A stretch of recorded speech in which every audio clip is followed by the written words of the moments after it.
आज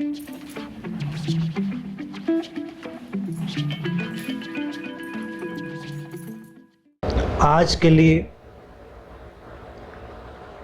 ताओ का 8वां सूत्र हम लेते हैं, 8th वर्स। पहले उसको सुने, फिर उस पर आगे हम बात करते हैं। लाओ त्से लिखते हैं, the supreme good is like water which nourishes all things without trying to, it flows to low places loathed by all men, therefore it is like the Tao. Live in accordance with the nature of things. In dwelling, be close to the land. In meditation, go deep in the heart. In dealing with others, be gentle and kind. Stand by your word, govern with equity. Be timely in choosing the right moment.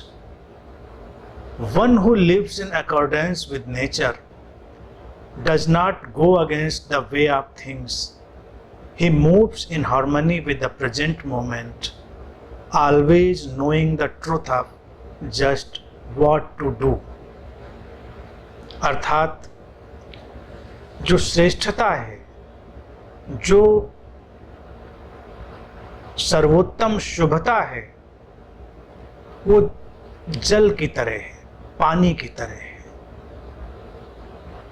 वो सब कुछ को पोषण देती है बिना किसी प्रयास के। और ये जो सर्वोत्तम शुभता है, श्रेष्ठता है, ये उस जल की तरह निम्नतम जगहों में बहती चली जाती है, उन जगहों में भी जो मनुष्य के द्वारा निंदित है। इसीलिए इसका स्वभाव ताओ जैसा है। चीजों के स्वभाव के साथ चलो, उनके स्वभाव की लयबद्धता के साथ चलो।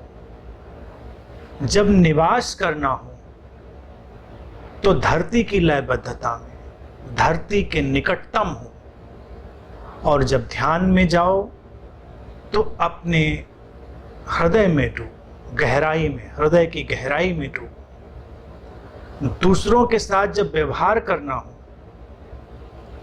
तो विनम्रता और सौम्यता के साथ व्यवहार करो। अपने शब्दों के साथ खड़े रहो, शासन करो समता के साथ, और ठीक समय पर अपने समय का चुनाव करो। आगे लिखते हैं लाओ त्से, और जो इस तरह प्रकृति के साथ, प्रकृति की लयबद्धता में जीता है, जो चीजों के स्वभाव के विरुद्ध नहीं जाता, जो इस वर्तमान के शाश्वत क्षण के समस्वरता में जीता है, वो हमेशा जानता है सत्य क्या है, वो हमेशा जानता है कि क्या करना है। सुप्रीम गुड शब्द उपयोग किया है। श्रेष्ठता या सर्वोत्तम शुभता, सर्वोत्कृष्टता। सुप्रीम गुड, उसका अनुवाद हम कई तरह से कर सकते हैं। वो सारी प्रक्रिया, वो क्रियाएं, वो कृत्य, वो ज्ञान, वो समझ जो जीवन में शुभता लाती है, जीवन में श्रेष्ठता लाती है। लाओ त्से कहते हैं कि वो पानी की तरह, जल की तरह, उसका स्वभाव जल की तरह, उसमें प्रवाह है, वो बहती है शुभता, और वो निम्नतम जगहों में भी पहुंचती है, ऐसी जगहों पर भी जो मनुष्य के द्वारा निंदित है। और इसीलिए ये प्रवाह जो है, इसीलिए वो ताओ के निकट है। इट्स लाइक ताओ, ताओ के समकक्ष, सदृश है। ताओ का क्या गुणधर्म है? अगर हम कहें सर्वोत्तम शुभता, श्रेष्ठता, उत्कृष्टता। और ये जो प्रवाह है इस श्रेष्ठता का, ये सब कुछ को पोषण देता है। लाओ त्से कहता है बिना किसी प्रयास के। वो चाहता नहीं कि पोषण हम जाकर देंगे, पानी बहता है और पोषण मिलता है। ये जो तुलना है जल की तरह, शुभता की, श्रेष्ठता की, बहुत ही सुंदर है और एक अर्थ में देखा जाए अद्भुत है। व्यक्ति जीवन में ऊंचा उठना चाहता है। अगर किसी व्यक्ति से पूछो तो उसके लिए क्या होगा? जीवन में ऊंचा उठना है। श्रेष्ठ होने का तात्पर्य क्या हुआ? ऊंचाई। सर्वोत्कृष्टता की पहचान क्या होगी? ऊंचाई। इसीलिए यहां पर अगर लाओ त्से कहे कि शिखर, सर्वोच्चता का शिखर, श्रेष्ठता का, शुभता का, सुप्रीम गुड का, तो कई लोगों को रास आएगी बात। लेकिन वो ये नहीं कह रहा, वो कह रहा है कि ये तो पानी की तरह है, जल की तरह। शुभता और श्रेष्ठता जो सुप्रीम गुड है वो बहता है जल की तरह।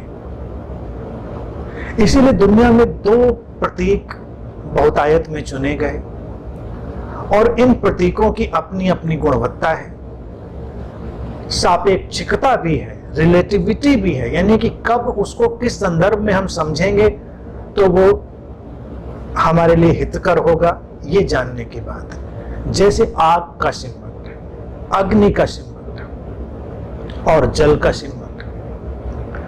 आग उठती है ऊपर, वो नीचे नहीं जाती। आग का गुणधर्म है ऊपर जाना और पानी का गुणधर्म है नीचे जाना। भारत में हमने दोनों प्रतीकों को चुना है और कभी कभी एक साथ चुना है। तो जो लोग ऊपर उठने में बहुत रुचि रखते हैं उनका ध्यान हमेशा आग पर जाएगा, अग्नि पर जाएगा। वो हो सकता है जल का उपयोग करें, लेकिन उनके लिए आग महत्वपूर्ण है क्योंकि ऊपर जाना है ये। लेकिन ऊपर जाना एक मतलब है आग का। भारत में हमने इसको अनेक परतों के साथ, मल्टीपल लेयर्स के साथ लिया था। यानी आग शुद्ध करती है, जलाती है, निखारती है। आग में जो भी अश्रेष्ठ है वो भस्म होकर श्रेष्ठ बचता है। सोना आग में डालेंगे तप कर निखर कर निकलेगा और जो अशुद्धियां होंगी वो जलेंगी। आग भी पोषण देती है, जल भी पोषण देता है, दोनों के अपने अपने दायरे हैं। भारत में हमने नदियों की पूजा करी, नदियों को मां की तरह हमने उनको दर्जा दिया। तो इसका क्या अर्थ था? हमने प्रवाह को और जल के गुणधर्म को भी जाना। और रोचक बात यह है, उन्हीं नदियों के किनारे जब साधना हुई तो वहीं कोई धुनी रमाकर बैठ गया साधु, आग जलाकर बैठ गया, आग की लपटें उठ रही हैं। अब अगर इन दोनों का संतुलन बन जाए, आग और पानी का, तो जीवन फिर तो अद्भुत हो जाता है। इसीलिए यहां पर भारतीय मनीषा, जो भारतीय ऋषियों की अंतर्दृष्टि है, वो और गहरे चली जाती है।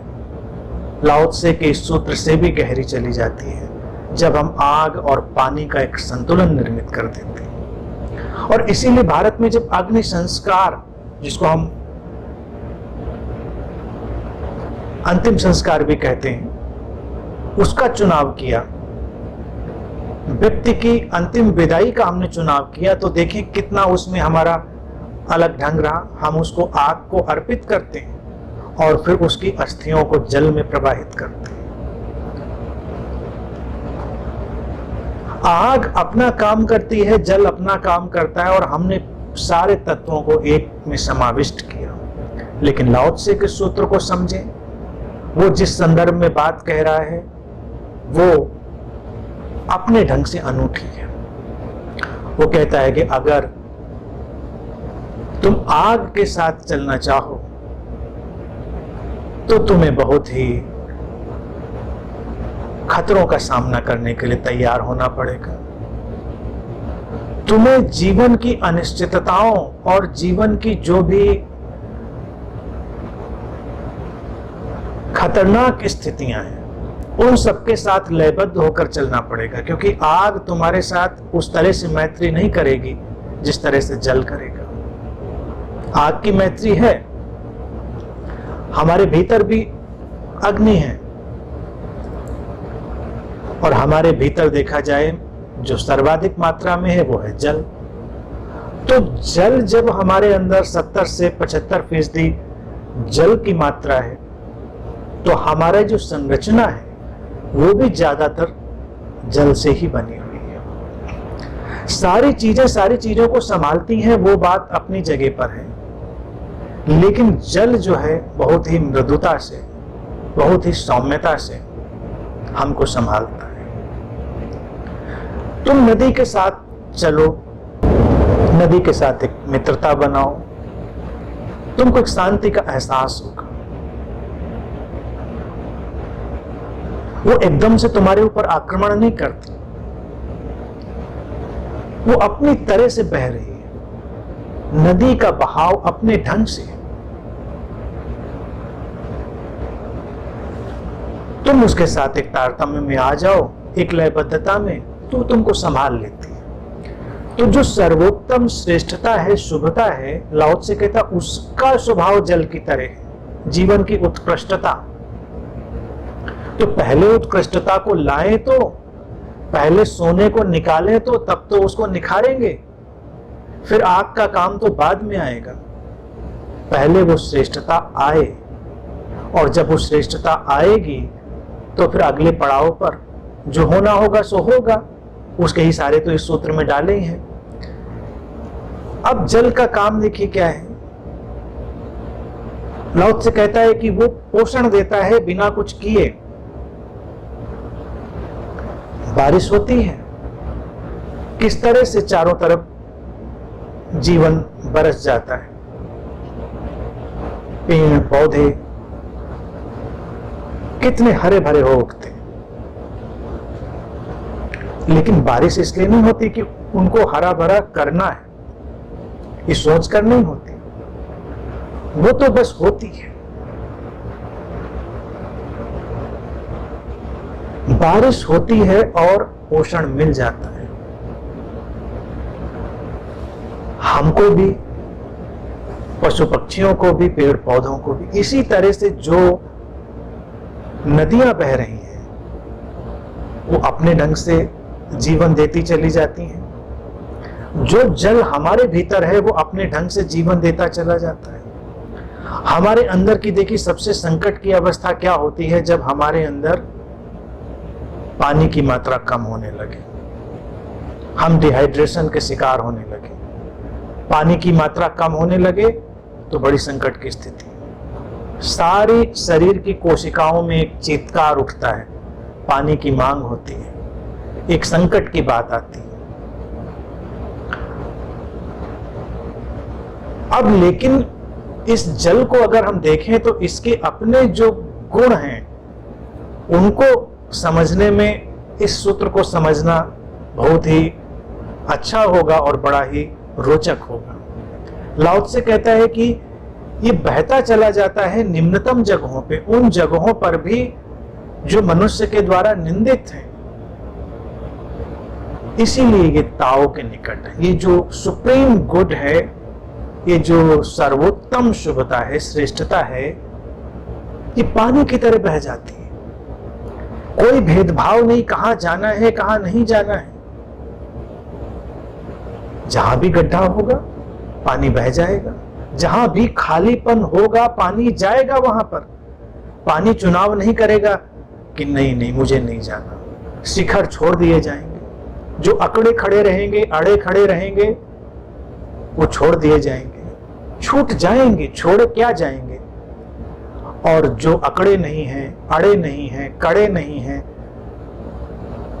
जो बस केवल खुले हैं, ग्रहणशील हैं, खाली गड्ढों जैसे हो गए हैं, जल उनमें बह जाएगा। जो लोग इस तरह से हो जाते हैं, जो खाली हो पाए, उनके भीतर ये सर्वोत्तम शुभता, सुप्रीम गुड बह जाता है, प्रवेश कर जाता है पानी की तरह। वो नहीं सोचता कि मुझे यहां जाना चाहिए, नहीं जाना चाहिए। मनुष्य तो अपने अंदर जब द्वैत के साथ चलता है तो एक स्वाभाविक द्वैत के साथ एक अस्वाभाविक द्वैत, एक सुपरफिशियल आर्टिफिशियल डुअलिटी या डुअलिज्म पैदा करता है। तब वो चीजों को अच्छे और बुरे में तोड़ता है, प्रशंसा योग्य और निंदा योग्य में तोड़ता है। और ताओ तो न निंदा में है न प्रशंसा में है। ताओ के लिए यह मायने नहीं रखता कि क्या निंदा के योग्य है, क्या प्रशंसा के योग्य है। ताओ तो गुणधर्म के हिसाब से चलेगा। खाली होना गुणधर्म है, खाली है तो भर दिए जाएंगे। इसीलिए मनुष्य इस श्रेष्ठतम शुभता से आज वंचित हो गया है। क्यों?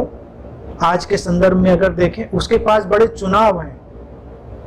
उसके पास चुनाव है कि ये बहुत अच्छी बात है, ये अच्छी चीज है, ये अच्छा व्यक्ति है, ये जो है श्रेष्ठ के उसके अपने मायने हैं, अपने उसके मानदंड है, नॉर्म है। और फिर अक्सर तुम देखोगे कि ये जो श्रेष्ठता है, ये सर्वोत्तम शुभता है, ये सुप्रीम गुड है, कहां से उगाता है?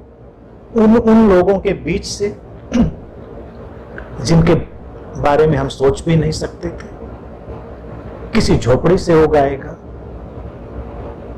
किसी फुटपाथ से उगाएगा, कहीं से भी उग आएगा। कोई नहीं जानता वो किसके अंतर्मन को अपना निवास बना लेगा। जो खुला होगा, भरा जाएगा, कहीं भी हो। मनुष्य की निंदा का या उसकी प्रशंसा का कोई फर्क नहीं पड़ता। अगर निंदा और प्रशंसा का अंतर पड़े, इस अस्तित्व के धाराओं में, अस्तित्व के प्रवाह पर तो बड़ा ही भेदभाव हो जाए, डिस्क्रिमिनेशन हो जाए। क्योंकि हमने तो सब कुछ तय कर रखा है, ये अच्छे लोग हैं, ये बुरे लोग हैं, ये साधु लोग हैं, ये शैतान लोग हैं। हमने प्रशंसा के नॉर्म तय किए हैं, हमने निंदा के नॉर्म तय किए, लेकिन नॉर्म तो नॉर्म ही है ना। समझ बदलती है, परिस्थिति बदलती है, काल बदलता है, स्थान बदलता है, सब चीजें बदल जाती हैं, नॉर्म बदल जाता है। शुभता कालातीत है, बियॉन्ड टाइम है। वो किसी स्थान और समय में सीमित नहीं है और मनुष्य की किसी भी वैचारिक या धारणागत सीमा में कैद नहीं है। इसीलिए वो पानी की तरह, जल की तरह, वो जाएगी, ढूंढेगी हर उस जगह को जहां पर उसकी ग्रहणशीलता होगी। अब ये ग्रहणशीलता कैसे होगी, ये अपने आप में एक बहुत ही और गहरा रहस्यमय विषय है। भारत में हमने तमाम तरह के उदाहरण दिखाए। हमने कई चीजों को सामने रखा कथाओं के माध्यम से। हमने कई चीजों को अलग अलग परतों के माध्यम से दिखाया। और कई बार जो लोग ताओ को नहीं समझते, भारतीय दर्शन को नहीं समझते, जिनको एक वैचारिक लड़ाई लड़नी है या धारणागत युद्ध में पड़ना है, तो वो उलझते हैं कि ऐसा कैसे हो सकता है। भारत में हम असुर दिखाएंगे, राक्षस दिखाएंगे कहानी में, और उनके अंदर भी श्रेष्ठतम गुणों का हम प्रवेश दिखाएंगे। आप पौराणिक कथाएं उठाएं, कोई असुर है और तपस्वी है, घनघोर तपस्या करता है, देवता प्रसन्न होते हैं, बड़े बड़े देवता प्रसन्न होते हैं, आशीर्वाद देते हैं उसको। तो कई बार जो रीडर है उसको लगता है कि भाई क्या देवता को ये नहीं पता था कि ये असुर है, तो क्यों उसको आशीर्वाद दिया। कहानियां नहीं पढ़ते हम कि कभी महादेव प्रकट हो गए तो कभी विष्णु प्रकट हो गए। कहानियों को कहानियों की तरह देखें, लेकिन भारतीय दर्शन की सुंदरता को देखें कि कैसे हम क्या कहना चाह रहे हैं। हम इसी ताओ को कहना चाह रहे हैं। हम इस ताओ को कहना चाह रहे हैं कि हमें फर्क नहीं पड़ता इस बात से कि उसका सामाजिक जीवन कैसा है, व्यक्ति का बाहरी आवरण कैसा है, रंग कैसा है, ढांचा कैसा है, भाषा कैसी, हमें फर्क नहीं पड़ता, लेकिन उसने जिस जगह जिस मात्रा में खालीपन निर्मित किया है वो भरा जाएगा। पानी बहेगा उसमें, जल जाएगा उसमें। अब अगर जल का प्रवाह होता है तो वो ये थोड़े सोचता है कि हम बड़ी बड़ी झीलों को ढूंढते हैं, उन्हें भरेंगे, बड़ी बड़ी नदियों के साथ अपना एक रिश्ता बनाएंगे। छोटा सा गड्ढा, मामूली सा गड्ढा, वो भी भरेगा, राह में जो पड़ेगा भरा जाएगा, कोई भेद नहीं होगा। यानी कि उस जल के प्रवाह में ये भेद नहीं आएगा कि लोगों की बाहरी दृष्टि में क्या निंदित है और क्या प्रशंसित है। बहाव आएगा और भर दिया जाएगा। भारत की कथाओं में देखिए, हम रावण जैसा कैरेक्टर, एक राम का कैरेक्टर लाते हैं, शुभता का, शुभ है, मर्यादा से भरे हैं, और हम रावण का कैरेक्टर भी लाते हैं जिसमें हम तमाम कमियां भी दिखाते हैं, लेकिन उसकी तमाम विशेषताएं भी हैं। उसका पांडित्य है, उसकी साधना है, उसकी तपश्चर्या है, उसके अंदर की तमाम प्रतिभाएं हैं, वो भरी जाती हैं, क्योंकि उस मात्रा में वो गुणधर्म अपने अंदर पैदा कर पाता है, उस मात्रा में वो अपने अंदर वो गड्ढे पैदा कर पाता है, तो उस मात्रा में वो प्रतिभा, अस्तित्व बिना किसी भेदभाव के उसको देता है। निंदा का कोई विषय नहीं है। इसीलिए जो लोग इन कथाओं को ऐसे पढ़ते हैं वो कई अलग अलग खेमों में बंटते हैं। उनको लगता है या तो ये उसका गुण था, या अस्तित्व का गुण था, या क्या था। तो भारतीय दर्शन कहता है कि नहीं, गुण किसी का नहीं। सवाल यह है कि व्यक्ति के अंदर जैसी मात्रा में ग्रहणशीलता आएगी और जिस प्रकार की आएगी, जिस तरह की प्रतिभा के साथ आएगी, उस तरह से उसको भरा जाएगा, तो भरा जाता है। हम निंदा में जाएं, इससे कोई फर्क नहीं पड़ता। इसीलिए ये जो ताओ है ये निष्पक्ष है। ताओ में कोई भी पक्षपात नहीं है। अस्तित्व तुम्हारे ऊपर आशीषों की वर्षा करता है, लेकिन उनको लेने के लिए एक ही शर्त है, खालीपन और खुलापन। तुम बहुत बड़े विद्वान हो, अपनी विद्वता से इस तरह भरे हुए हो कि कोई अंतर्दृष्टि, कोई समझ, कोई प्रज्ञा अवतरित हो रही हो, तुम चूक जाओगे क्योंकि तुम ऑलरेडी भरे हुए हो।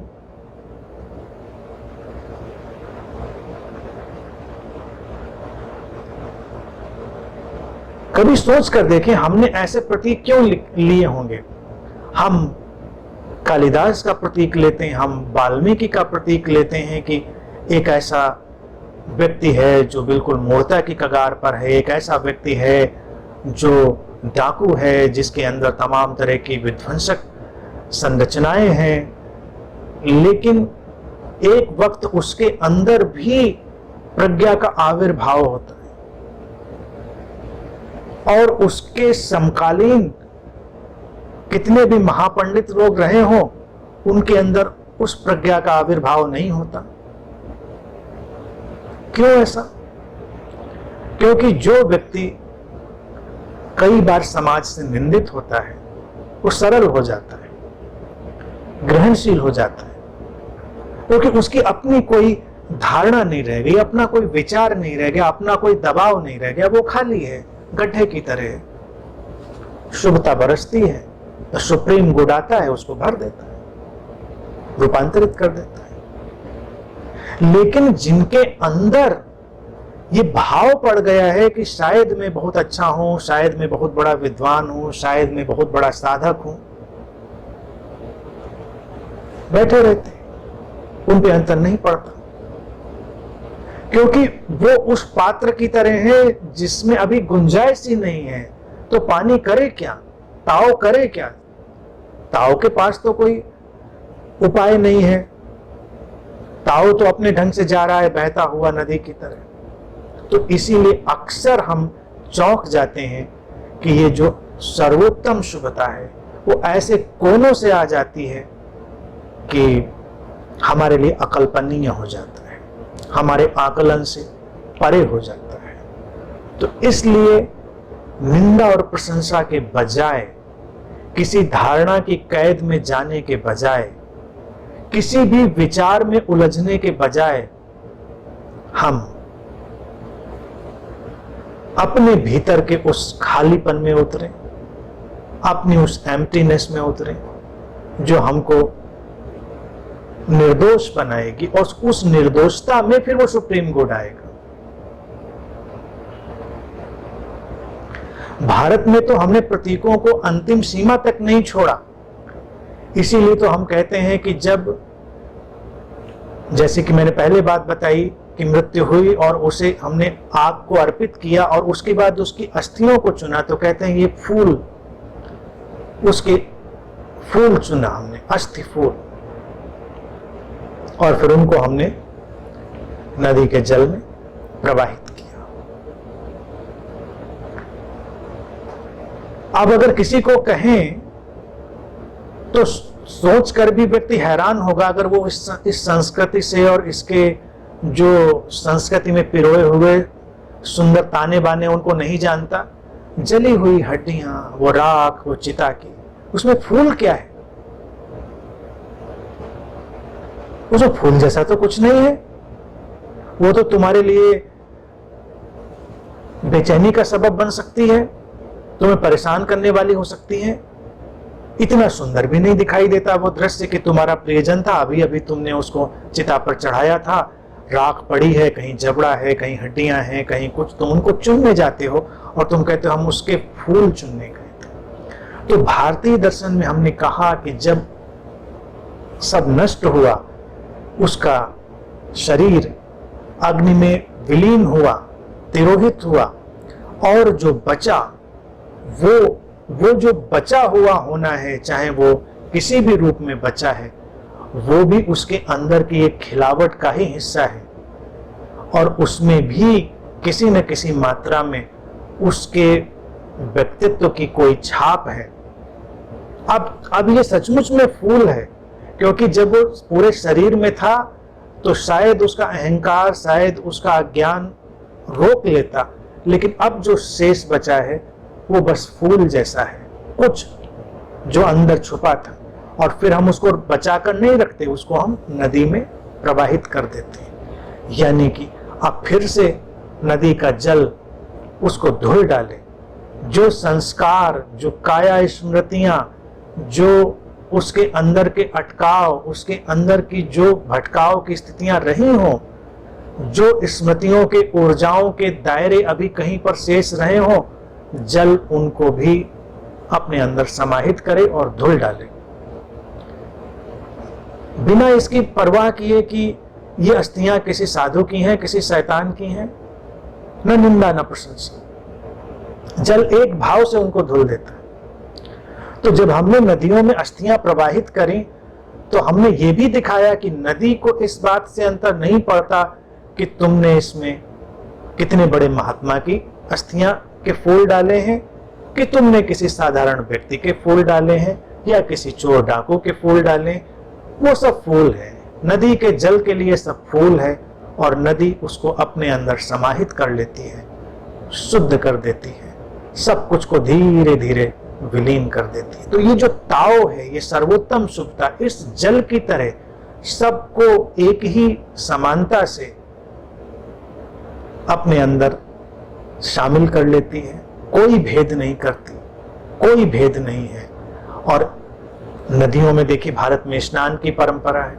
ये तो कालांतर में धीरे धीरे कुछ लोगों के अंदर ऐसे भाव आए कि कुछ बड़े महात्मा अलग ढंग से नहाएंगे, कुछ छोटे महात्मा अलग ढंग से नहाएंगे। जैसे कुंभ में थोड़ी मारामारी होती है, उसके अपने उनके ढंग ढांचे हो सकते हैं, परंपराएं हो सकती हैं, उनके अपने कुछ कायदे कानून हो सकते हैं, उसको जाने दें। लेकिन नदी को क्या परवाह है उसमें कौन उतरा। कोई मतलब नहीं उसको, सब समान है। इसीलिए नदियों को हमने माँ कहा। माँ इसलिए कहने के बहुत सारे ढंग थे। पोषण देती है, जैसे बिना किसी कारण के, बिना किसी क्रिया के, जो लाओ से कहते हैं। तो एक तो वो कारण है माँ का, नदियों को माँ कहने का। और दूसरा नदियों को माँ कहने का कारण यह है कि वो ये नहीं पूछती कि पहले सर्टिफिकेट दिखाओ कि तुम कितने पहुंचे हुए हो, तुम पुण्यात्मा हो, महात्मा हो, हीनात्मा हो, क्या हो तुम, फिर मेरी नदी में उतरना। तुम उतरे, उसने तुम्हें अपने में संभाला और उतनी ही मात्रा में वो तुमको धो डालती है जितनी मात्रा में किसी और को धोती है। तो ये जो ताओ है, ये इसी तरह से निष्पक्ष रूप से सभी को संभालता है, कोई भेद नहीं करता। उस जल की तरह सभी को उस शुद्धता में प्रवेश करने का मौका देता है और इसीलिए वो सर्वोत्तम शुद्धता का प्रतीक बन जाता है।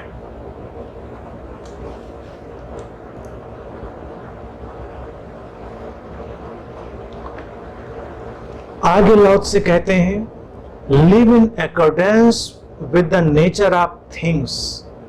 जो चीजें हैं उनके स्वभाव के साथ, उनकी लयबद्धता में, उनकी जो समस्वरता है उसके साथ जियो। In dwelling be close to the land. अब ये जो एक एक लाइन की इनकी बातें हैं, एक एक सूत्र की, बड़ी साधारण सी लेकिन बड़ी कमाल की भी है। In dwelling be close to the land. वो कहते हैं कि हर चीज का अपना स्वभाव है और उसके अकॉर्डेंस में, उसकी हार्मनी में आओ। इसीलिए ताओ सरल है, पानी जैसा। देखिए, वक्त मुश्किल है, सरल बनिए, और जब प्यास पथरा गई हो तो कुछ तरल बनिए, और जिसको पीने से कृष्ण मिलता है तो मेरा का वो गरल बनिए। ये किसी की पंक्तियां हैं बड़ी खूबसूरत सी, यानी कि तरल बनना ही, प्रवाह में होना ही इस मुश्किल वक्त में तुम्हारे लिए समाधान होगा। हर चीज का अपना स्वभाव है। वो कहते हैं जब तुम्हें निवास करना हो तो धरती से रिश्ता बनाओ, धरती की अपनी लयबद्धता में आकर रहो। आज हम क्या कर रहे हैं? आज हमारी जो लड़ाई है वो ऐसा लगता है जैसे धरती से चल रही है, और हम उसके खामियाजे भी भुगत रहे हैं। हम मल्टी स्टोरीज खड़ी करते चले जाते हैं, हम प्रकृति से दूर हुए चले जाते हैं, और फिर उसकी अपनी परेशानियां हैं, उन परेशानियों का सामना करते हैं। हम इमारतें बनाने के लिए जंगल काटते चले जाते हैं, विकास के लिए हम सारे संतुलन को गड्ढ-मड्ढ की दे रहे हैं। और लाओ से कहता है निवास करना है तो धरती के साथ रिश्ता बनाओ, उसके रिश्ते में रहो, क्योंकि निवास जो तुम्हारा होगा वो तुम्हारे लिए सुखद होना चाहिए। वो तुम्हारे लिए ऐसा ही होना चाहिए जैसे मां का गर्भ, गर्भ में तुम निवास करते हो, कितने विश्राम में, कितनी शांति में। लेकिन आज हमारा जो निवास है वो क्या हमारी उस भावदशा की लयबद्धता में है कि हम धरती के गर्भ में जैसे रहना सीखें, या हम धरती की जो छाती है उसमें आक्रमण करें और हम जैसा एटीट्यूड लेंगे अस्तित्व तो हमारे ऊपर वैसा प्रत्युत्तर ले आएगा। उसके लिए कोई भेदभाव तो है नहीं। निवास जो है जब धरती की लयबद्धता में होता है तो सुखद होता है, सौम्य होता है।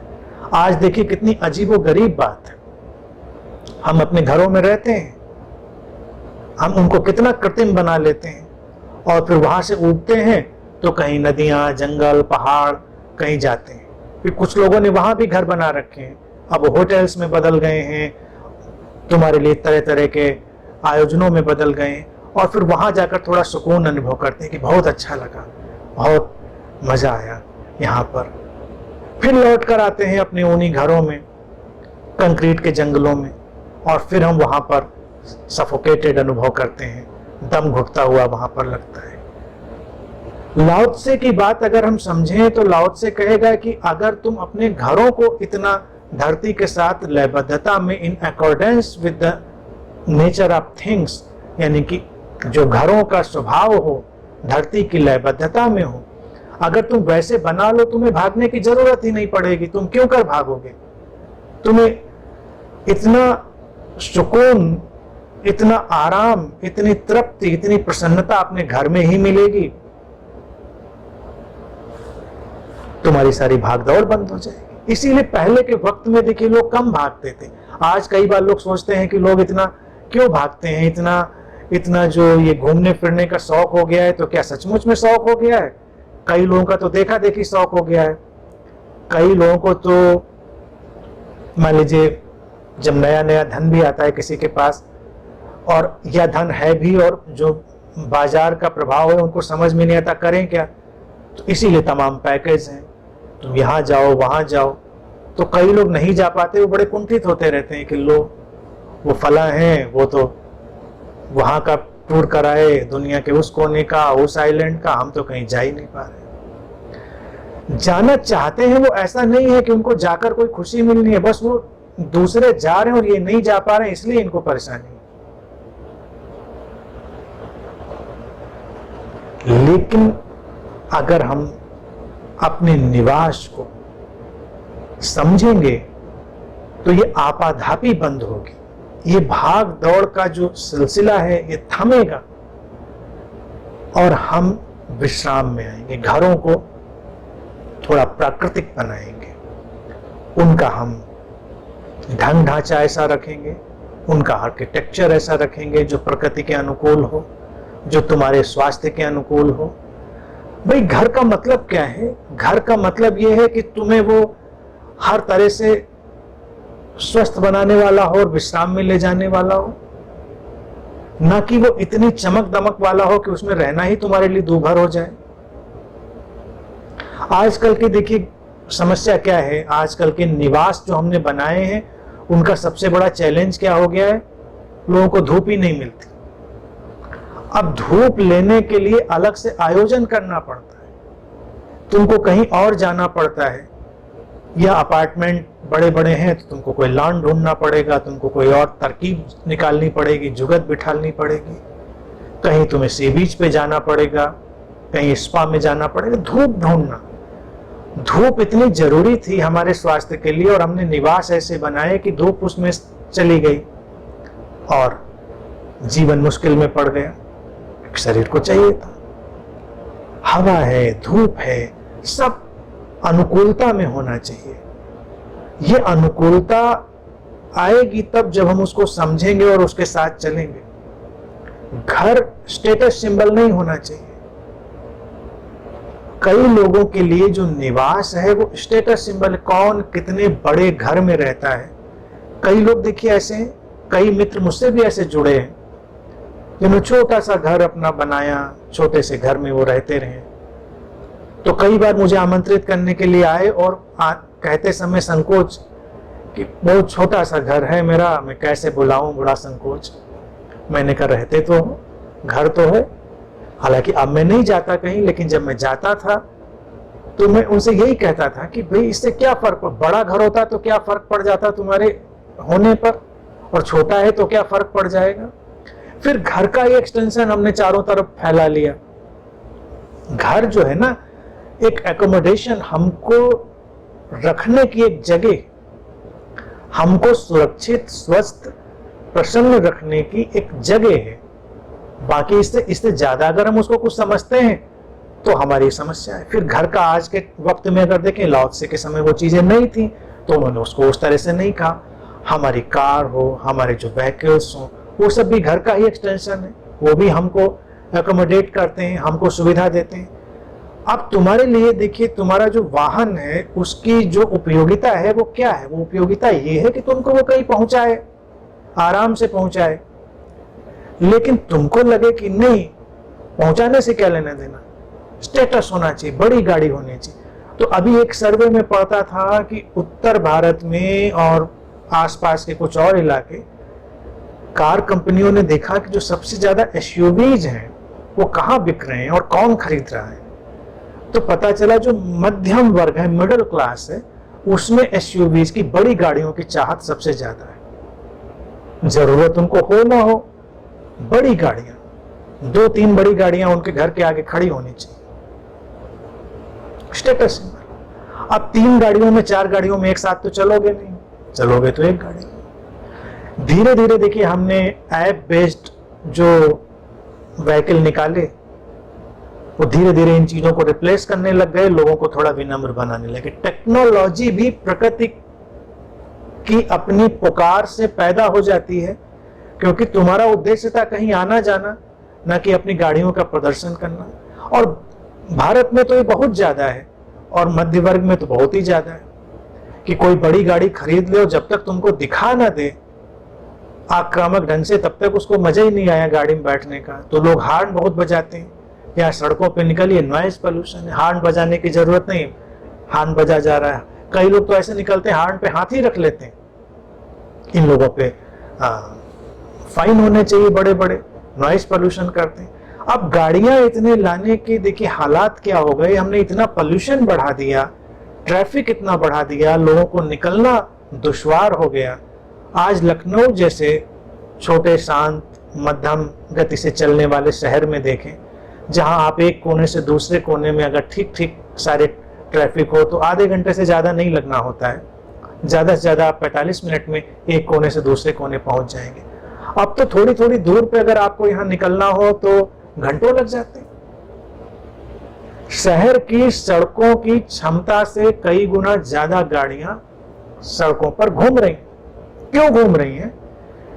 इसलिए नहीं कि उनकी जरूरत है, इसलिए कि उनका दिखावा हो। लाओ से कहता है निवास उसकी उपादेयता में है, उसकी यूटिलिटी में है। जीवन में जो कुछ भी है उसकी उपयोगिता, उसकी जो सुव्यवस्था है उसके अकॉर्डेंस में, अन्यथा उसका कोई मतलब नहीं। फिर वो जीवन को नष्ट करने वाला बनेगा। और प्रकृति जो कि ताओ के साथ चलती है, जल की तरह उसका स्वभाव है, तो अपने को रिजुविनेट करती। आज देखिए इस महामारी में क्या हुआ, सारी गाड़ियां बंद, सारा ट्रैफिक बंद, सारा टूर्स एंड ट्रेवल्स बंद, घरों में बैठे, प्रकृति अपने को रिजुविनेट कर रही है, पोल्यूशन थम गया, नॉइज पोल्यूशन कम हो गया। जरूरत नहीं थी उसकी, हमने जबरदस्ती किया था। प्रकृति रिजुविनेट करेगी, वो ताओ का नेचर है, वो नेचर ऑफ ताओ है। तो हम पहले ही समझे। पहले का वक्त देखिए था, किसी के घर में मेहमान जाए, लोगों के घर में बड़ी जगह होती थी रोकने की, चाहे छोटा सा घर हो, छोटी सी झोपड़ी ही क्यों ना हो, छोटा सा, मेहमान को देखकर किसी को परेशानी नहीं होती थी, क्योंकि लोग खुश होते थे किसी के आने से। आती थी देवो भव की परंपरा में हम रहते थे। आज बड़े से बड़े घर में कोई अगर मित्र पहुंच जाए, एक मेहमान पहुंच जाए, तो लोग बगले झांकने लगते हैं, इसको कहाँ बिठा लें, और इसको रोकना तो बड़ी मुश्किल बात है, तो कहाँ रोकें। और वो व्यक्ति अगर चारों तरफ निगाह घुमा के देखे, उसको लगे जगह ही जगह। कई लोग अपने ड्राइंग रूम इतने सजा लेते हैं, इतने डेकोरेट कर लेते हैं कि वहां बैठने की जगह नहीं बचती, तो इंसानों के लिए जगह नहीं बचती। डेकोरेशन डेकोरेशन, इतनी ज्यादा चीजें, और फिर इतनी महंगे महंगा आइटम कि अगर कोई उनका मित्र और गेस्ट आ जाए तो उससे मोहब्बत से बात करने के बजाय दिमाग इसमें लगा रहता है कहीं इधर उधर हाथ मार के कुछ गिरा न दे, अच्छा भला नुकसान हो जाए। ये देखिए पीस हम कहाँ से लाए थे, हम फलां जगह गए थे, वहां से आया था, इनको तो पता ही नहीं था इतना महंगा है। अब क्या महंगी चीज होती है उसका किसको क्या पता? ताओ को कुछ पता है? ताओ तो अपने स्वभाव में है, उसके लिए तो सब बराबर है, उसके लिए पत्थर बराबर, उसके लिए हीरा बराबर। ताओ के देखेंगे तो क्या हीरे का वजन और पत्थर का वजन कुछ अलग बताएगा? ताओ के लिए सब बराबर है। लेकिन हमें चिंता, हमें बेचैनी, हमें परेशानी है। तो घर ऐसे नहीं बनाने हैं कि हमको बैठना दूभर हो जाए, अपने प्रियजनों को बिठालना दूभर हो जाए। और धरती की लयबद्धता में ऐसा तो अब नहीं होगा आज के वक्त में कि आप झोपड़ी बनाने लगेंगे, घास फूस की, वो तो होना नहीं है। बनेगा तो वही आधुनिक जो भी ढांचा है, तो धरती के गुणधर्म कम से कम उसमें लाएं, वो प्रेम लाएं, वो करुणा लाएं, वो सुव्यवस्था लाएं, वहां से अंधविश्वास हटाएं। क्योंकि जब आप लयबद्धता और वो अकॉर्डेंस भूलेंगे तो आप और चीजें लाएंगे, और क्या लाएंगे। फिर कुछ सज्जन आ जाएंगे, वो कहेंगे नहीं नहीं, घर को अच्छा बनाना है तो इसमें वास्तु लगाना है, इसमें फेंग शुई लगाना है, इसमें ये करना है, वो करना है। अब ये सब तो तुम अपने मन को संतोष देने के लिए करते हो, करते रहो, इससे भी मुझे कोई लेना देना नहीं। ना लाओ त्से को लेना देना है, ना किसी बुद्ध को लेना देना है, तुम क्या करते हो उठा पटक। लेकिन कम से कम अपने घर को प्रेम से सींचे, तो उसमें जल जैसा प्रवाह तो लाएं। घर सुंदर और धरती के साथ अकॉर्डेंस में कब होता है, जब उसमें एक फ्लो हो। अगर तुमको वास्तु और आर्किटेक्चर का बस बेसिक चीज समझनी हो, अंधविश्वास से तुम्हें बाहर आना हो, तो तुम देखो तुम्हारे घर में फ्लो कितना है। जब तुम उसमें चलते हो तो कितना प्रवाह है, कहीं तुम अटकते नहीं, यहां से वहां तुम अच्छे से ऐसे चलते हो जैसे पानी बह रहा हो। बस जिस दिन तुमने ऐसा घर बना लिया जिसमें तुम पानी की तरह बह सको, तुम्हारे लिए वो श्रेष्ठतम होगा।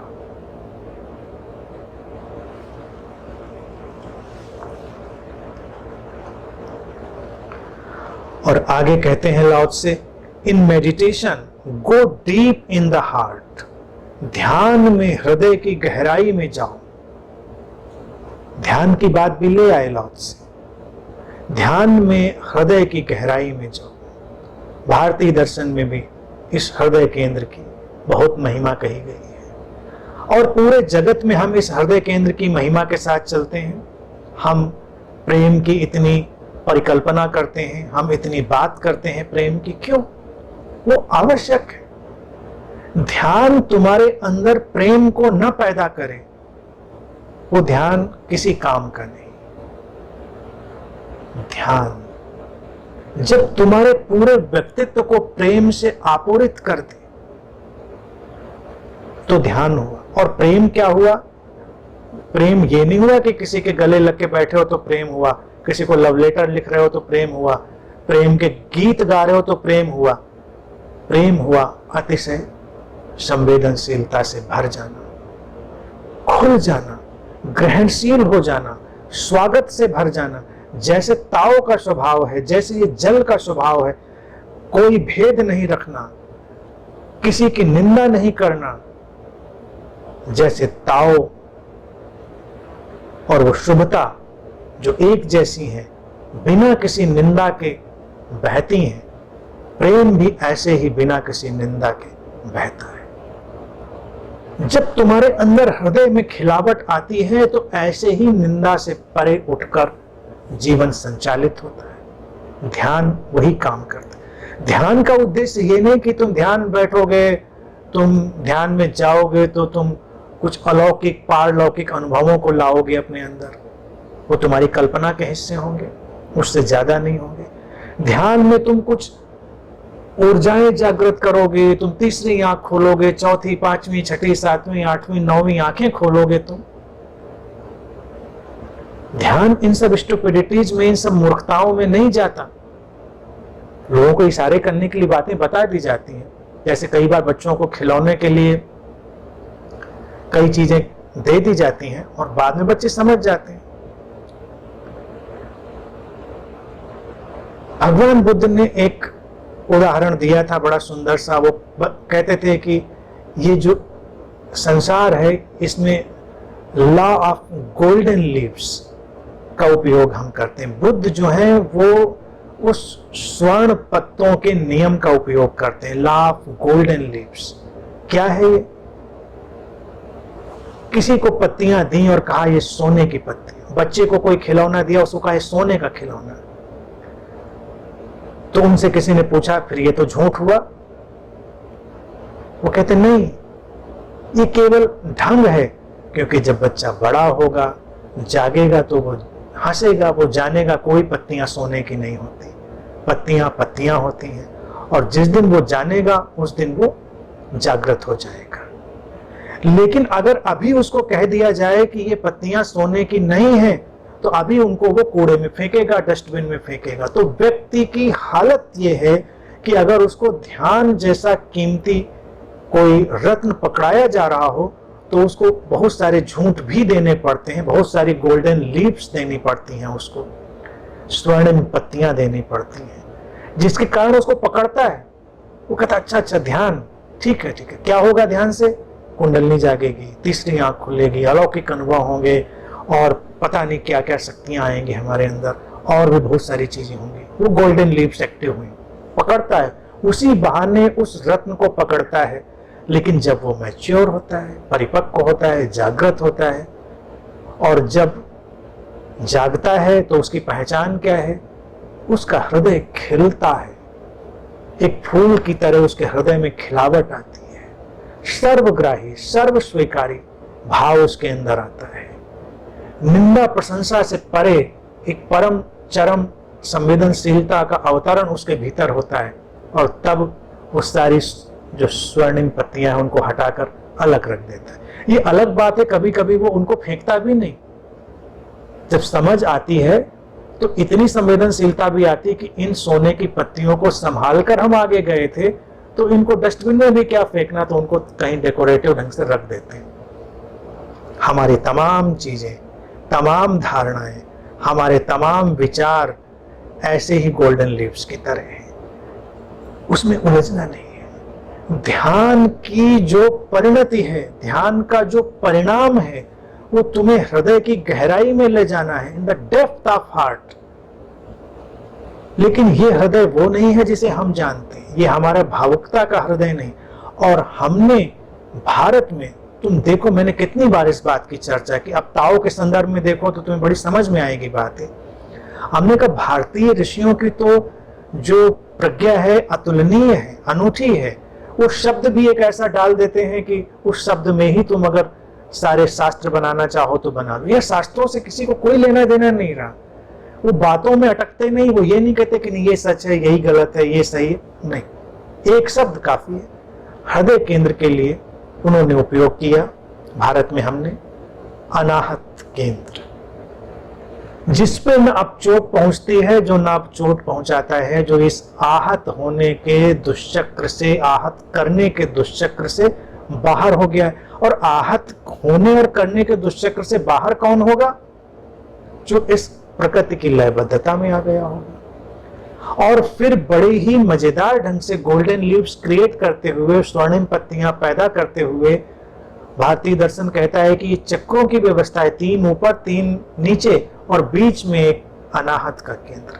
अभी चक्रों को भी गोल्डन लीव्स ही समझिएगा, ये भारत का अपना अनूठा ढंग है। स्वर्णिम पत्तियां, संतुलन, सम्यकत्व, ठहराव। ध्यान और क्या करेगा तुम्हारे लिए? ध्यान तुम्हारे जीवन में और क्या लाएगा? ठहराव लाएगा, सम्यकत्व लाएगा, संतुलन लाएगा। ध्यान का अर्थ कुछ जादुई चीजों में प्रवेश कर जाना नहीं है। जैसे कोई कहता है कि मैं बहुत गहरे ध्यान में गया। क्या होता है गहरा ध्यान? क्या होता है गहरा ध्यान? गहरे ध्यान में जब तुम जाते हो, जिसको तुम कहते हो वो ट्रांस है, तुम्हारे अंतर मन का एक भाव, उससे ज्यादा नहीं। लेकिन ध्यान सारे भावों से परे है। ध्यान परम संतुलन है। ध्यान तब खिलता है जब तुम अपने अंदर ठहराव अनुभव करते हो, एक डीप स्टिलनेस, एक संतुलन, एक सम्यकत्व अनुभव करते हो। जब तुम इस सर्वग्राही ऑल इंक्लूसिव ताओ की जो अंतर्दृष्टि है उससे भर जाते हो, ध्यान घटता है। उस ध्यान में कोई उत्तेजना नहीं है, उस ध्यान में कोई चमत्कार नहीं है, क्योंकि वो चमत्कार सबसे बड़ा है। ताओ में प्रवेश से बड़ा चमत्कार और क्या हो सकता है?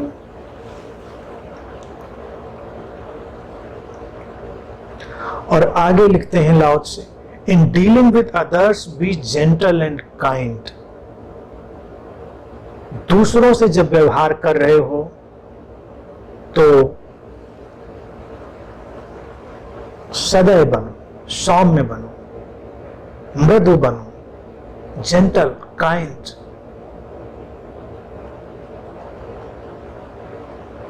और ये कब आएगा? ये कोई नैतिक शिक्षा नहीं है। लाओ त्से की देशना में, किसी भी बुद्ध की देशना में कोई भी मॉरल टीचिंग नहीं होती। वो कहते हैं दूसरों के साथ ऐसे व्यवहार हो, और वो होगा तब जब तुम ताओ में प्रवेश कर गए होगे। और ताओ में प्रवेश का क्या मतलब हुआ कि जब दूसरा दूसरा नहीं रहा। जब तक दूसरा है तुम आक्रामक होगे, क्योंकि दूसरा तुम्हारे अस्तित्व को चुनौती देने लग जाएगा। ये पूरी प्रकृति अपने चारों तरफ जो कुछ भी है उसके प्रति जेंटल और काइंड है। क्यों? क्योंकि सब अंतर संबंधित जुड़ा हुआ है। सब जानते हैं एक दूसरे का विस्तार है। नदी पेड़ों को सींचती है, पेड़ पशु पक्षियों को पोषण देते हैं, हमको पोषण देते हैं। पूरी प्रकृति जैसे एक लय में गुथी हुई है, जेंटल और काइंड, सौम्य मृदु सदैव। लेकिन ये तभी है जब दूसरे का भाव नहीं है। तो ये वक्तव्य जब इसमें आता है तो उसका अभिप्राय ये है कि पहले तो ये अंतर्दृष्टि लाओ कि दूसरा जैसा क्या है। जब तुम दूसरे के प्रति व्यवहार करने जा रहे हो तो हमेशा इस बात को ध्यान रखो, ये तुम्हारा ही विस्तार है, ये तुम्हारा ही कोई अलग हिस्सा किसी अलग रूप में आया है। तो थोड़ा शांति से, थोड़ा जेंटली बिहेवियर करिए। जैसे तुम अपने शरीर को कूट नहीं डालते हो। अगर तुमको तुम्हारे पैर का पता है तो तुम आराम से उसको उठाते हो, रखते हो। लेकिन अगर तुमको ये पता हो कि तुम्हारा पैर नहीं, तो उसके साथ दुर्व्यवहार भी कर सकते हो। जैसे तुम धरती पर पैर रखते हो, अब तुमको ये नहीं पता कि जिस धरती पर तुमने पैर रखा हो तुम्हारे पैर का ही तो विस्तार है, इसीलिए तो उसने संभाला। तो धरती को तो हम कूटने लगते हैं, रौंदने लगते हैं। धरती को भी प्रेम से स्पर्श करिए। जब धरती पर चलिए तो बहुत ही जेंटली, सौम्यता से। संभाला है तुमको उसने, तुमसे अलग नहीं है। जब तुम इस तरह से देखोगे कि ये पूरा जगत दूसरा किसी न किसी अलग अलग रूप में तुम्हारा विस्तार है, तो तुम थोड़ा सा सौम्य हो जाओगे, थोड़ा सा ठहरोगे। व्यवहार के अनेक अनेक रूप आएंगे, वो कैसे आएंगे वो तो वो वक्त बताएगा। और लाओ त्से कहते हैं स्टैंड बाय योर वर्ड। अपने शब्दों के साथ खड़े रहो, यानी कि जो बोलो वैसा करो। अपने शब्दों को समझो, शब्दों का खाली और खोखला उपयोग मत करो। आज के जीवन की जो सबसे बड़ी विभीषिका आई है वो इस छोटी सी बात से। इस सूत्र को हम बहुत लंबा विस्तार दे सकते हैं, लेकिन बहुत शॉर्ट में इसको समझें कि आज की सबसे बड़ी विभीषिका आई है कि हम शब्दों का खाली खोखला उपयोग करते हैं, कोई मतलब नहीं उनका, या हम उनका चालाकी से उपयोग करते हैं, या हम उनका किसी न किसी दुष्टता पूर्वक यूटिलिटेरियन ढंग से उपयोग करते हैं। लाओ त्से कहता है कि शब्दों के साथ खड़े रहो, स्टैंड बाय योर वर्ड, यानी कि तुम जो कहो वो तुम्हारा वही मतलब। ऐसा जीवन अगर एक बार तुम जीना शुरू करो, तुमसे ज्यादा प्रसन्न कोई व्यक्ति नहीं होगा। तुम्हें झूठ बोलना, सच बोलना, इसकी बात ही नहीं तुम्हें सोचनी पड़ेगी। तुम्हारे शब्द प्रभावशाली होंगे। संतों के शब्द क्यों प्रभावशाली होते हैं? क्योंकि संत वही कहते हैं जो उनका अंतरतम होता है। लेकिन अगर दिखावा आ जाए, कोई संत फैक्ट्री मेड हो, जो कि आजकल बहुत सारे फैक्ट्री मेड संत भी तुमको मिलेंगे, तो कथनी कुछ करनी कुछ, तुम्हारी कथनी और करनी में साम्य आ जाए, एकत्व आ जाए। और कहते हैं गवर्न विद इक्विटी, क्षमता के साथ शासन करो। शासन ऐसे करो कि शासन की जरूरत न रहे। समता कब आएगी? जब शासन की आवश्यकता न रह जाए। अगर शासन की आवश्यकता रही तो शासन फिर नहीं रहा। प्रकृति में देखिए पूरा एक अनुशासन है। क्यों है अनुशासन? क्योंकि किसी शासन की जरूरत नहीं है। तो हम दो शब्द उपयोग करते हैं, शासन, अनुशासन। हमको ये पुलिस, ये मिलिट्री और ये सारे आयोजन इसलिए करने पड़ते हैं क्योंकि लोग ताओ से हट गए हैं। ताओ से हट गए हैं तो हमको फिर अलग तरह का व्यवहार लाना पड़ता है। लेकिन अगर हम स्वभाव के निकट रहें तो किसी भी शासन की आवश्यकता नहीं होती। लोग उनसे जो कुछ श्रेष्ठ बनता है वैसा व्यवहार करते हैं, और तब ये जो समता की बात है वो पैदा होती है। ये कोई आर्टिफिशियल इक्विटी नहीं है, ये आती ही स्वभाव से।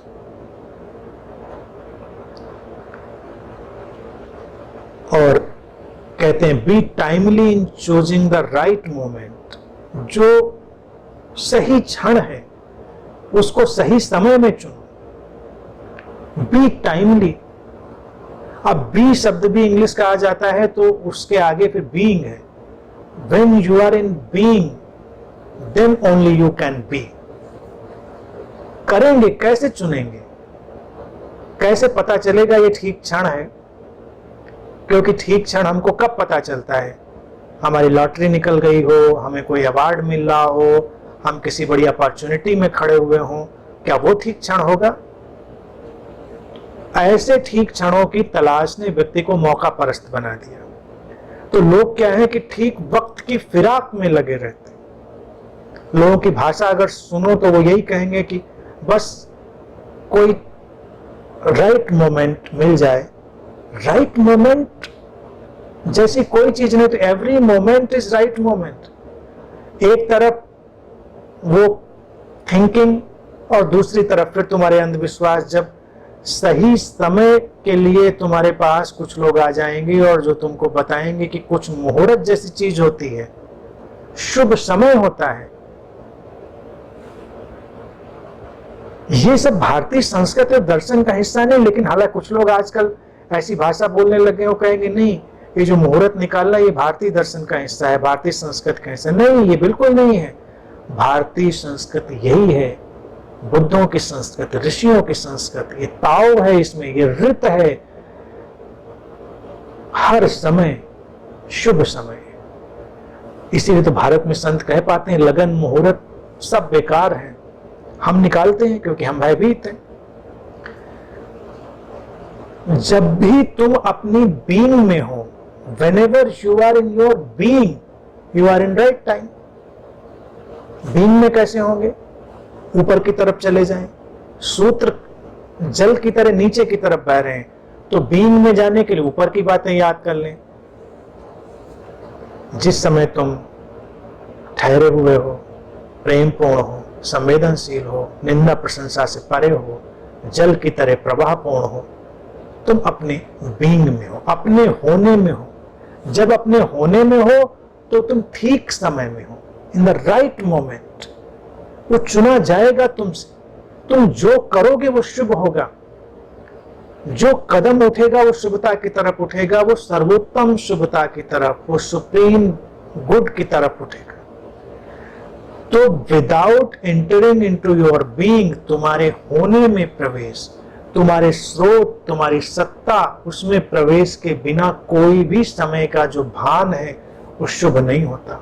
शुभता का एक ही तात्पर्य, ठीक समय का एक ही तात्पर्य कि जब तुम अपने अंदर मेडिटेटिव थे, ठहरे थे, जब तुम अपनी मेडिटेटिवनेस में थे, ध्यान पूर्णता में थे और प्रेम पूर्णता में थे, तुम्हारे द्वारा जो समय चुना जाएगा ठीक समय होगा और कोई उपाय नहीं।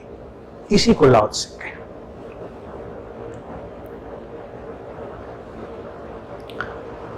और आगे कहते हैं लाओ से, आगे है सूत्र में, one who lives in accordance with the nature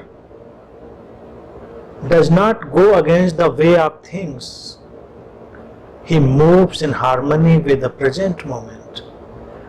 जो चीजों के स्वभाव के साथ चलता है, चीजों के ढंग के विरुद्ध नहीं जाता है, वो वर्तमान के क्षण के साथ उसकी समस्वरता में आगे चलता है। अब इस सूत्र में जो कुछ आ रहा है, ये सारे सूत्र जो ऊपर बातें हो आई, उनका सार अंत में उनका एक निचोड़ आ रहा है लाओ त्से की तरफ से, कि जो चीजों के स्वभाव के साथ चलता है, उनके विरुद्ध नहीं जाता, वो इस वर्तमान का जो शाश्वत क्षण है उसकी समस्वरता में, उसकी लयबद्धता में बना रहता है। हमारे जीने के लिए कोई और क्षण तो है नहीं, वर्तमान का क्षण ही है।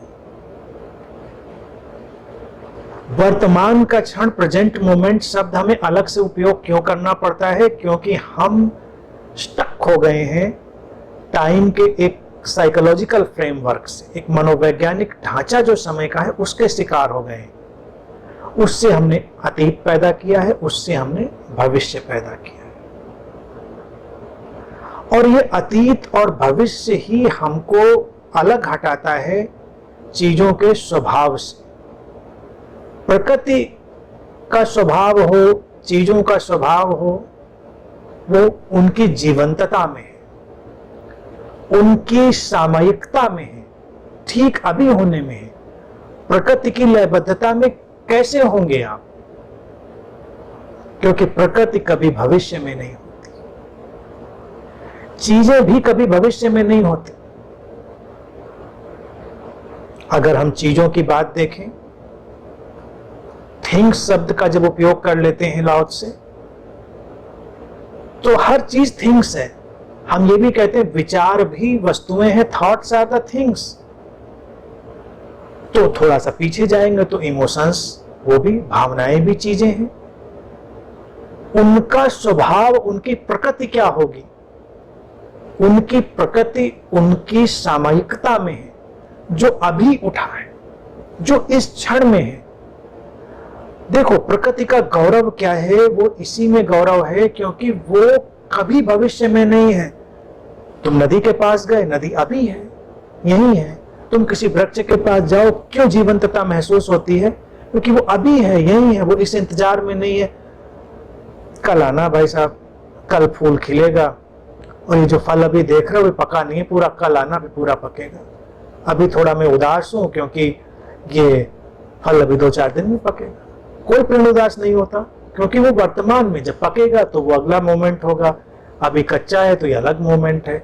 जो कली इन मेकिंग है वो एक मोमेंट है, जो आई वो एक मोमेंट है, जो खिली वो एक मोमेंट है, लेकिन हमेशा वर्तमान का शाश्वत क्षण, उस वर्तमान का नृत्य हमेशा चल रहा है। तो इसीलिए जीवंतता का चरम है वहां पर। आजकल जैसे आम का मौसम हम लोगों की तरफ है, तुम देखो क्या कच्चा आम जो होता है वो कम गौरवशाली लगता है पके आम से? नहीं, वो भी उतना ही अद्भुत लगता है क्योंकि वो वर्तमान में है। हम लोग ऐसे आम हो गए हैं जो पकने का इंतजार में बुढ़े हो जाते हैं, सड़ जाते हैं पकने के इंतजार में, क्योंकि सोचते हैं अभी का करना क्या है। कई लोग तो जिंदगी ऐसे निपटा रहे होते हैं कि चलो चलो अभी तो कोई नहीं, अभी अच्छे से आगे कुछ जिएंगे। वो आम की तरह सड़ जाते हैं, पता ही नहीं चलता जिंदगी ने कब उनको निपटा दिया। हमेशा वो कहीं भागे हुए हैं। बच्चे पाल लें, पहले बच्चों को बड़ा कर लें, उनको सेटल्ड कर लें, कर लिया, फिर अब ये कर लें वो कर लें, फिर हमेशा हम वर्तमान से भागे, क्योंकि हम उस प्रकृति की जो लय है उसमें कभी है ही नहीं। हम अपने साथ लय में नहीं। हम इवन रात में सोने जाते तो नींद क्यों नहीं आती व्यक्ति को? कभी सोचे इंसोमेनिया के शिकार इतने लोग क्यों हो गए हैं आज? क्योंकि प्रकृति, नींद तो बड़ी प्रकृतिस्थ चीज है, बड़ी नेचुरल चीज है, आ जानी चाहिए विश्राम की चीज। इसलिए नहीं आती क्योंकि नींद हमारे लिए एक यूटिलिटी आइटम है। अच्छे से सोएंगे तो कल कुछ अच्छे से काम करेंगे। नींद हमारे लिए नींद नहीं है, विश्राम नहीं, प्रेजेंट मोमेंट का सेलिब्रेशन नहीं है। नींद हमारे लिए पड़ाव है। अच्छे से सो लें, थोड़ी रिजुविनेशन आ जाएगा तो कल कुछ अच्छे से करेंगे। अब कल आएगा कि नहीं आएगा तुमको ये तो पता नहीं। तो नींद का भी एक सबसे बड़ा फार्मूला है। मैं ये हमको हमेशा सजेस्ट करता हूँ लोगों को, अगर नींद नहीं आती तो कल की चिंता मत करो। कल की चिंता करोगे तो नींद हमेशा डिस्टर्ब हो जाएगी। जब सोने जाओ तो ऐसे सोने जाओ, बस आखिरी बात, आराम से सोते हैं, कल होगी सुबह तो देखा जाएगा, आंख खुल जाएगी तो बाकी आगे के झंझट देखेंगे। जो भी करना है तुमको वो रात में फाइनली करके लेटिए। खाना पीना है तो फाइनल खा लीजिए। इस तरह से इंतजाम करके सब मत रखिए कि अब ये अगले वाले 3-4 दिन का आपको क्या काम आएगा। काम ये नहीं मैं कह रहा सब उठा के खिड़की के बाहर फेंक दो, लेकिन एटीट्यूड ऐसा लो, एक बार उनको ऐसे निर्लिप्त, निष्प्रय, डिटैच्ड आंखों से देखो कि अब मेरा काम पूरा हो गया, आज का मैंने भोजन कर लिया, आज का भोजन पूरा हुआ, आज का काम खत्म, अब मैं बिस्तर पे आया हूं और द एंड।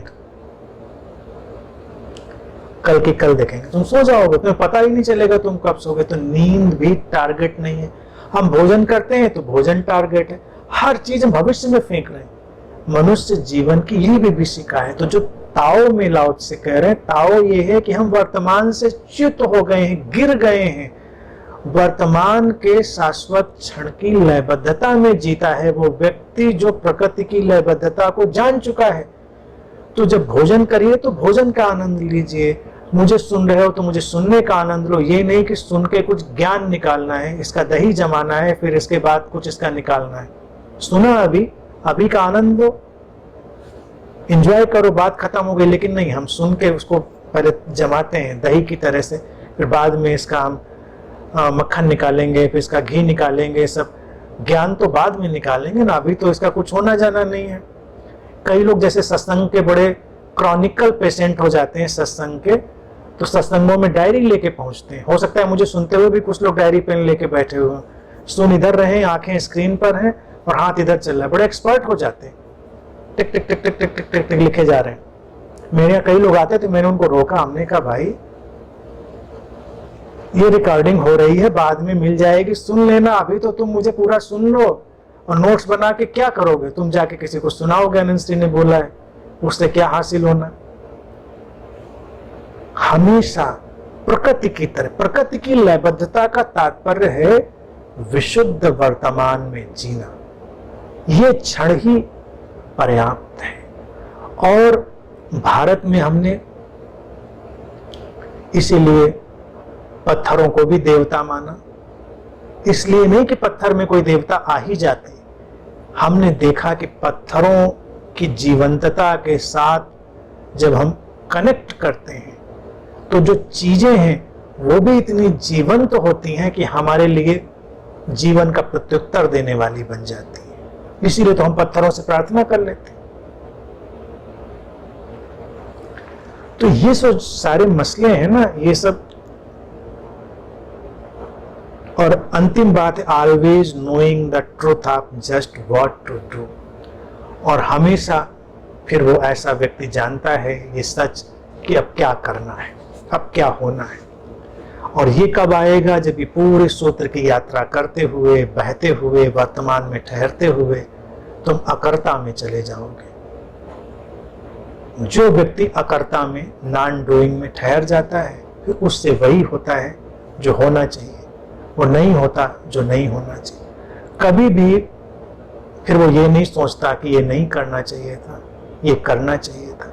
इसीलिए संत इतने वर्तमान में रहते हैं कि कभी भी पश्चाताप नहीं करते। तुम कब ध्यान की गहराई में गए हो इसकी कसौटी भी यहाँ पर तुम्हें मिल जाएगी। वो कसौटी ये है, वो टच स्टोन ये है कि जब तुम्हें कोई पश्चाताप ना करना पड़े, रीथिंकिंग ना करनी पड़े कि ये नहीं करना चाहिए था, ये करना चाहिए था, ये नहीं बोलना चाहिए था, ऐसा नहीं होना चाहिए था। प्रकृति की तरह वही नदी जब जैसे बहनी थी, चली हवा जैसे जब चलनी थी, जब जैसे जो होना था हुआ। कभी कोई नदी पलट कर दोबारा नहीं देखने आती कि मोड़ से ठीक ठीक मुड़ी थी कि नहीं मुड़ी थी। कोई नदी किसी चट्टान के किनारे से जब बहती है तो ये नहीं सोचती कि ठीक ठीक बही कि नहीं बही। चट्टानों के किनारे से बह जाती है, उनको तोड़कर बह जाती है, उनके ऊपर से बह जाती है। ये जल का ढंग है ताओ का, ये शुभता का ढंग है ताओ का। जब तुम ऐसे अकर्तापन में आ जाते हो तो तुम बस बहते हो एक बहाव में, हमेशा एक परिशुद्ध चेतना के साथ भरे हुए एक प्योर कॉन्शियसनेस के साथ, as a pure consciousness, without rethinking, कुछ भी पुनर्विचार नहीं करते हुए, कोई पश्चाताप नहीं करते हुए। और ये तब ही घटता है जब तुम ताओ में प्रवेश कर गए हो, पूरी तरह अकर्ता में हो गए हो, तुम जानते हो कि सब वैसे ही होता है जैसे होना चाहिए। ये क्षण अपने आप में सर्वश्रेष्ठ है। तो आज के लिए इतनी ही बात। मैं समझता हूं ताओ का ये प्रवाह और ये वर्तमान का उत्सव तुम्हारी पकड़ में आ रहा होगा और इसके साथ चल पा रहे होगे। ये यात्रा ऐसे ही चलती रहेगी और हम लोग धीरे धीरे ताओ की गहराई में आएंगे